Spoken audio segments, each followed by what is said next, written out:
Halo, selamat malam. Kenalkan, kami dari kelompok A3.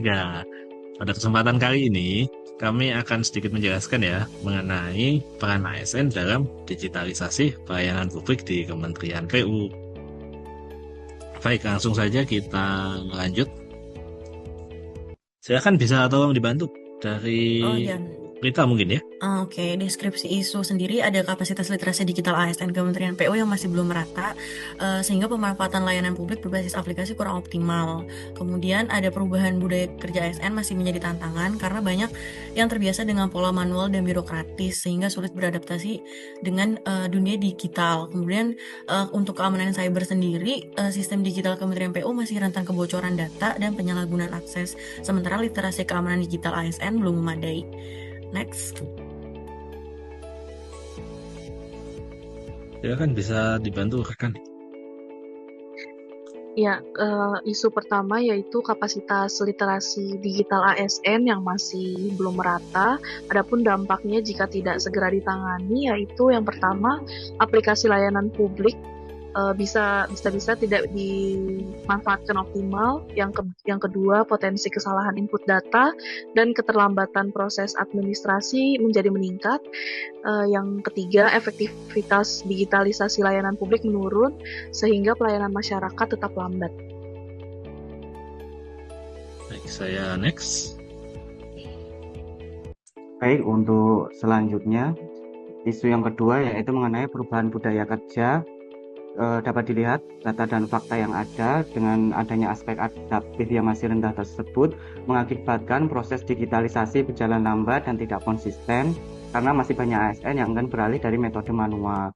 Kaitannya dengan manajemen ASN dan smart ASN yaitu dari sisi manajemen ASN, resistensi terhadap digitalisasi menunjukkan adanya hambatan terhadap sistem merit yang mengutamakan kompetensi dan kinerja. Sementara itu dari sisi smart ASN, budaya kerja manual yang masih dominan sangat bertentangan dengan karakter adaptif dan lincah yang seharusnya dimiliki. Kurang lebih seperti itu, Saya Pak. lanjutkan. Silakan. Baik, selanjutnya ada isu terkait dengan keamanan siber. Ternyata sistem digital yang digunakan Kementerian PU belum sepenuhnya terlindungi oleh risiko kebocoran data, serangan siber, atau penyalahgunaan akses. Sementara ASN belum dibekali literasi keamanan digital yang memadai. Nah, dampaknya apa? Dampaknya adalah yang pertama, risiko kebocoran data publik meningkat. Artinya menurunkan kepercayaan masyarakat. Lalu ancaman serangan siber itu berpotensi melumpuhkan layanan digital kementerian dan lembaga. Lalu yang terakhir adalah ASN yang tidak memahami literasi keamanan digital bisa jadi entry point bagi serangan. Baik, terima kasih.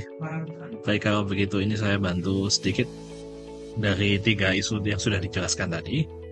Kalau kita, hasil analisa kita dari sisi urgency, lalu dari sisi seriousness, dan dari sisi growth, dari 3 aspek ini, kalau kita nilai berdasarkan tabel ini ya, yang mana yang paling prioritas dan tidak, kalau kita assess dan hasilnya kita jumlahkan, yang paling tinggi itu adalah dan besar adalah yang kapasitas literasi digital ASN. Karena memang rendahnya itu literasi digital langsung menghambat kinerja ASN sehari-hari seperti itu kan. Jadi alasannya itu. Lalu silakan untuk analisanya bisa tolong dibantu rekan. Nah, dari isu tersebut kita tuh buat diagram respon untuk melihat akar masalahnya apa sih. Nah, faktor utamanya ternyata ada pada infrastruktur yang belum merata, perbedaan generasi dan kebiasaan yang masih suka manual, kurangnya pelatihan digital, serta belum adanya monitoring penggunaan teknologi. Baik, terima kasih. Nah, dari berbagai macam isu dan masalah yang menjadi penyebab isu tersebut, dapat kami rekomendasikan beberapa rencana aksi yang dapat dilakukan sebagai seorang ASN. Yang pertama adalah mengajukan proposal yang berbasis data untuk pengadaan, kemudian membentuk digital body system atau semacam mentoring, atau mengadakan kelas internal ASN, atau membuat video learning. Kemudian ada membuat SOP atau pedoman singkat, dan yang terakhir melakukan pemantauan atau dashboard sederhana untuk menilai efektivitas dari digitalisasi.